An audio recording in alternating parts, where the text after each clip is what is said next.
How do I analyze a prelims test series? What do I do if I'm getting a low score? How many mock tests should I give? How can CSAT be integrated? In this video, I'll make a comprehensive guide about prelims test series and discuss everything from how to attempt a prelims test series to how to analyze it for maximum benefit. Hello and welcome to Clarity for UPSC. I am Dr. Shivan and this is about me, and a huge reason for this is the way I analyzed my prelims test series. So let's get started.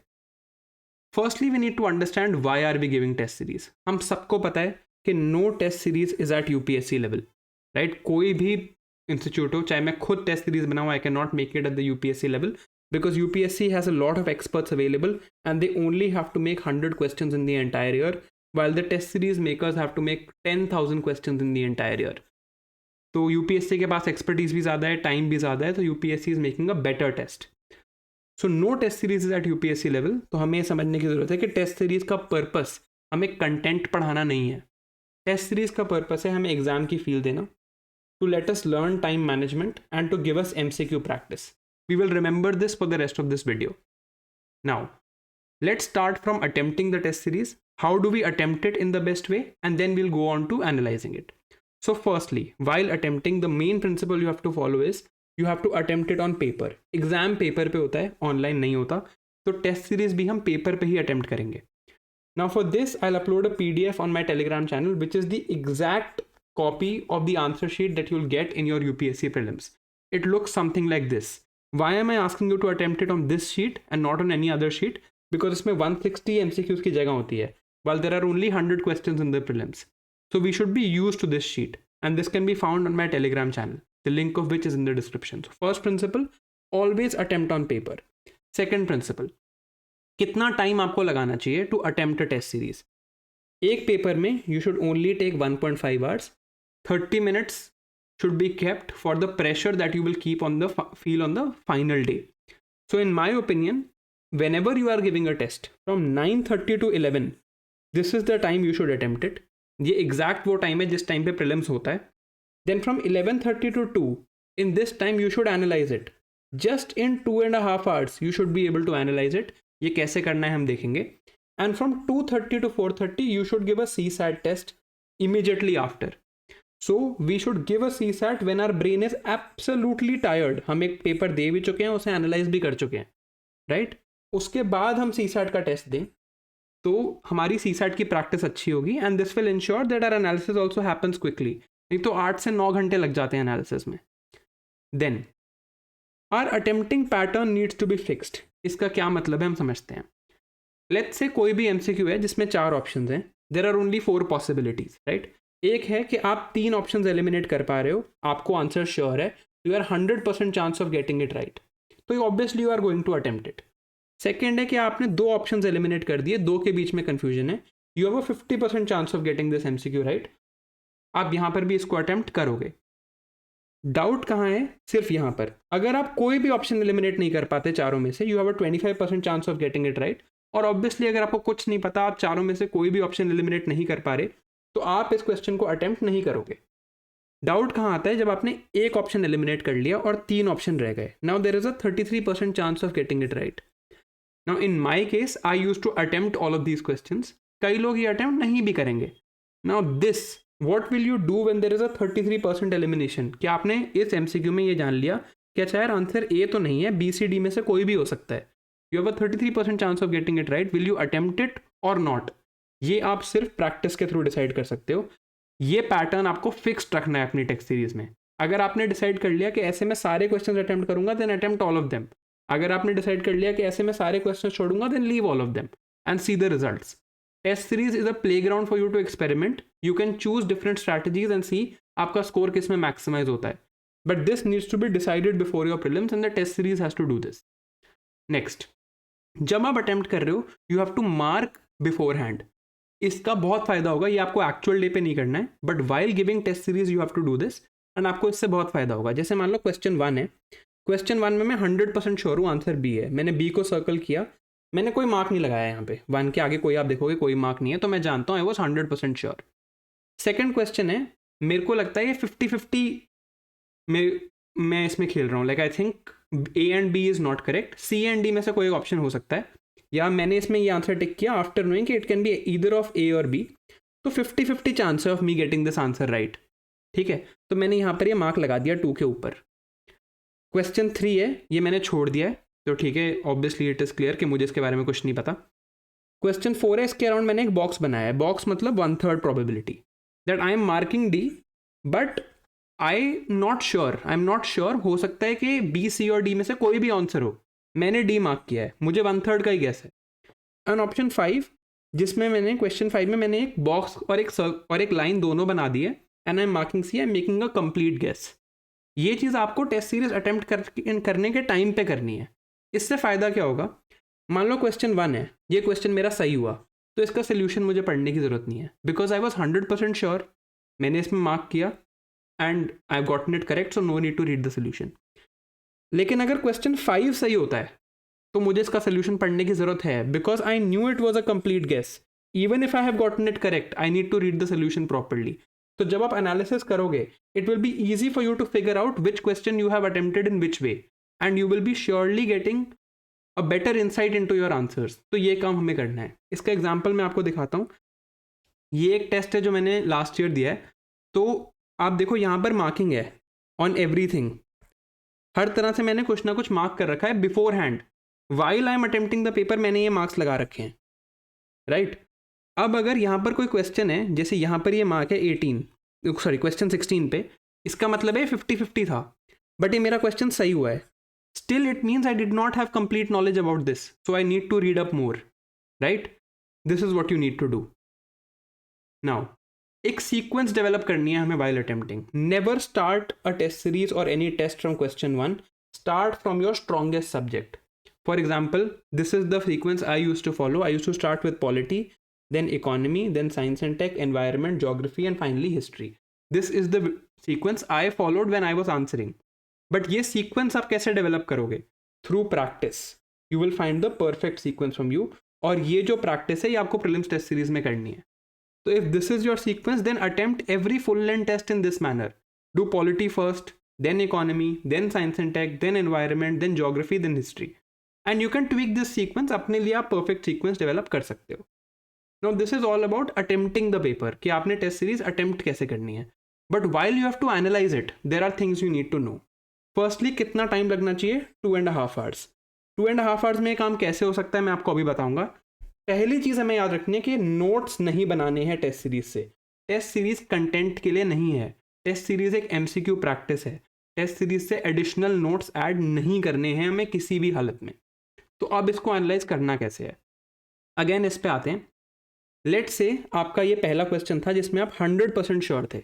अगर सही हो गया तो आपको आगे देखने की जरूरत नहीं है, सोल्यूशन भी पढ़ने की जरूरत नहीं है। If it is 100% sure, you are 100% sure your answer is right, don't read the solution. But if it is wrong, again don't read the solution, check from your own source, जहां से आपने originally पढ़ाई करी है। You need to know this. जो solution है एक test series का वो बहुत लेंदी होता है। It is a new source for you, एक नई जगह है जहां से आपको बहुत चीज़ें नहीं पढ़नी पड़ेंगी। They are not in the format which you are use to, but where you have read it originally, जहाँ से आपने ओरिजिनली पढ़ाई करी है, जैसे लक्ष्मीकांत से पढ़ाई करी है आपने, तो वहाँ आपको फॉर्मेट पता है। तो अगर ऐसा कोई 100% श्योर वाला क्वेश्चन आपका गलत होता है तो you check it from your own source. Similarly, अगर एक 50-50 वाला क्वेश्चन, एक 33% वाला क्वेश्चन, या एक कंप्लीट गेस, अब इन क्वेश्चंस में क्या है, ये आपके सही हों या आपके गलत हों। Let's say you had a question at 50-50 and you marked it correct, still you need to check. You did not have complete knowledge on it. It does not mean you can move ahead without checking this. But again, in questions में भी पहले अपने source को check करो. Check from the source where you had read originally. Check, let's say, from Lakshmikant or Mrinal sir के notes या My Science and Tech notes, wherever you have read from. अब वहाँ से check करो, वहाँ आपको अगर कुछ नहीं मिलता, only then you go to the solution. Okay? अब बात आएगी इन क्वेश्चंस के बारे में, questions that you have left. ये कैसे क्वेश्चंस होते हैं जिनके बारे में हमने कुछ सुना ही नहीं है। इन क्वेश्चंस के लिए क्या करना है, you just read the solution once. एक बार सोल्यूशन को पढ़ो और उसके बाद उसको भूल जाओ, ठीक है। मैं अगर आपकी जगह बोलूँ तो मैं सोल्यूशन को भी नहीं पढ़ता एक बार भी। देखो यार, अगर मैंने एक सब्जेक्ट का कोई एक सोर्स बहुत डिटेल में पढ़ लिया, जैसे पॉलिटी की बात करते हैं, मैंने पॉलिटी के करंट अफेयर्स पढ़ लिए, मैंने पॉलिटी की लक्ष्मीकांत पढ़ ली, मुझे यही याद करने में बहुत दिक्कत है, why should I add more content? और अगर इन दोनों में लक्ष्मीकांत और करंट अफेयर्स मिला के इस क्वेश्चन की कोई मेंशन भी नहीं है, दूर दूर तक मेरे को हवा भी नहीं है, मैंने सुना ही नहीं है, तो ठीक है, मैं इस बारे में नहीं पढ़ना चाहता। तो अगर आपको बहुत एंग्जाइटी है तो आप एक बार ऐसे क्वेश्चंस में सोल्यूशन एक बार पढ़ लो, बट उसको आप भूल ही जाओ, उसके ज़्यादा उसमें कुछ करने की ज़रूरत नहीं है। प्लीज़ इसके नोट्स मत बनाना, because test series are not for content. Unless एक कंडीशन में मानता हूं, अगर कोई one liner current affairs type question है जो आपको टेस्ट सीरीज में दिख जाता है, ये आप अपने नोट्स में डेफिनेटली ऐड कर सकते हो, but other than this nothing. Now if you are getting a question wrong, मान लो आपका कोई क्वेश्चन गलत हो जाता है टेस्ट सीरीज में, तो देखो यार, इसके 4 ही रीजन हो सकते हैं, राइट? पहला है कि आपने इस बारे में कुछ पढ़ा ही नहीं था, तो what is the solution? That your source was not enough. Second है that you had read the question, you had read about it, but you are not able to recall. इसका मतलब आपकी रिविजन में कोई ना कोई प्रॉब्लम है। तीसरा है कि you had read the question, आपने पढ़ा हुआ है इसके बारे में, you are able to recall also, but आपको एमसीक्यू देख के आपसे नॉलेज अप्लाई नहीं हुई। इसका मतलब what do you need? You need MCQ practice. And silly mistake हो सकती है कि आपने पढ़ा भी हुआ है इसके बारे में, आपको याद भी आ गया, अप्लाई भी कर दिया, आपको पता था बी आंसर है, बट आपने सी के ऊपर गोला भर दिया, राइट? अ सिली मिस्टेक। सिली मिस्टेक का सोल्यूशन क्या है? MCQ practice. अब ये आप देखो कि सिर्फ इन्हीं 2 केसेस में you need to give more test. तो जब आप कोई भी टेस्ट दो, आप जितनी भी मिस्टेक्स करो उनको 1, 2, 3 और 4 में क्लासिफाई करो। अगर यहाँ पर मिस्टेक ज़्यादा हो रही हैं तो चेंज द सोर्स। अगर यहाँ मिस्टेक ज़्यादा हो रही हैं, your revision is not right. और अगर यहाँ मिस्टेक ज़्यादा हो रही हैं तो आपको एमसीक्यू प्रैक्टिस की ज़रूरत है। So this is how you analyse your performance. Now how do you see if your score is good enough? क्या आपका स्कोर लो है या नहीं? अब मान लो किसी टेस्ट में आपके 80 स्कोर आता है, क्या ये लो स्कोर है? सिर्फ ये देख के आप नहीं बता सकते। Just by looking at the score you can not tell if it is a low और high score, because it's possible कि 80 स्कोर आपका आया है, बट इस टेस्ट में 40 ऐसे क्वेश्चन थे जो आपने आज तक सुने ही नहीं थे, then it's not a low score. So how do you check if it's a low score? पहला, questions where you had read, आपको हमने पढ़ा हुआ था, रिकॉल भी कर लिया था, एप्लीकेशन नहीं कर पाए थे, and questions where you had made silly mistakes. ये कौन सी मिस्टेक्स हैं? These are known errors. Ideally आपको ये क्वेश्चन सही करना चाहिए था, बट आपने ये क्वेश्चन गलत किया है, राइट? दोनों में आपने पढ़ा भी हुआ है, आपको याद भी आ गया, या तो आप अप्लाई नहीं कर पाए या आपने कोई सिली गलती कर दी। ये चीज़ आपको मिनिमाइज करनी है। टेस्ट सीरीज का सिर्फ इतना पर्पस है। So these instances of these known mistakes in these 2 cases, जब ऐसे लेस देन 2 क्वेश्चन हो जाएं, इट मीन्स आपका स्कोर आइडियल है। तो हो सकता है कि आपके स्कोर 80 आया हो, बट आपकी सिली मिस्टेक्स और ये नोन एरर्स सिर्फ एक ही हुआ है, एक ही क्वेश्चन में, that means you have gotten a very good score. It's possible that you have scored 150 but you have made 10 silly mistakes, तो आप गलत ट्रैक पे हो, right? So your score is good enough और नॉट, आप ऐसे check करोगे। See the number of known errors you are making. Known errors I hope आप समझ गए हैं। नोन एरर्स 2 से कम होने चाहिए। अगर नोन एरर्स 2 से कम है तो स्कोर को भूल जाओ, आप सही कर रहे हो। Then how many test should you give? जब तक आपके ये नोन मिस्टेक्स लेस देन 2 ना आ जाएं, तब तक आपको टेस्ट देते रहना है। और ऐसी कंडीशन में जहां आपके नोन मिस्टेक्स लेस देन 2 हैं, आपको 5 टेस्ट देने हैं। जिस दिन आपने ये अचीव कर लिया, उस दिन you have outlived the purpose of test series. You can stop giving tests now. For example, in 2022 prelims, my score was 115, and even with this score, I had only given 10 tests because I had gotten used to the idea of not making silly mistakes. तो मैंने test देना बंद कर दिया था. It does not make a difference. 100 test, 150, 200 test देने की जरूरत नहीं है. This is what you need to achieve. Then 4 weeks before prelims, we will on 4 Sundays. We will do emulations. Emulations means exact copy of what is going to happen on prelims day. ये आपको ज़रूर करना है. तो 26 में से पहले जो 4 संडेज होंगे, उनमें हम 4 फुल लेंथ टेस्ट ज़रूर देंगे. बट उससे पहले आपको कितने टेस्ट देने हैं, you can figure out through this metric. If you can give 5 test where your known mistakes are less than 2, stop giving test.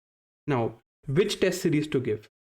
सीधी सी बात है कि कोई भी कोचिंग इंस्टीट्यूट यूपीएससी के लेवल का नहीं है. There is no such coaching institute which is at UPSC level, so you can use any.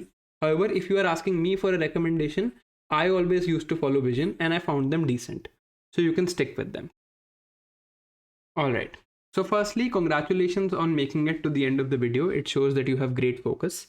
Now what you need to do, you can go to my Telegram channel. The link is in the description.